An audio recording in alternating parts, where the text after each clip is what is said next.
Okay, this morning we're taking a look at a company called IONQ, symbol is IONQ. You can see the stock back in November was trading somewhere around $15 and it shot all the way up to 50 some odd dollars pretty quick. And then of course it's dropped down considerably down to around this $21 level. So I get a few comments from people about what do these different lines mean and stuff when you do charting. So this blue line represents bottom, think of ocean, blue. Yellow is sun, think of high. The thickness of it tells me how important the support or resistance is. So I look at this long-term support from November of this year, that this is an area that I would love to own IONQ.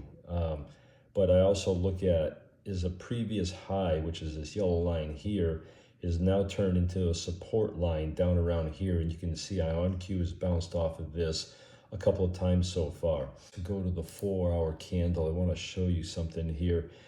When IONQ came down to around $18, it created a gap on its way up. And this gap, it's labeled here, is somewhere between 19.5 and around $21.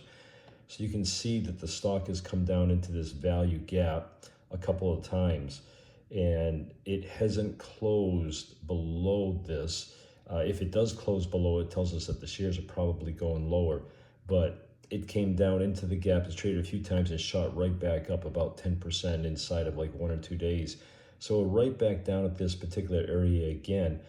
And we would like to create some type of vertical spreads on this particular stock. So we'll give you more about that in another video, but this is just a little bit of a lesson about charting and what we're looking for in a particular stock.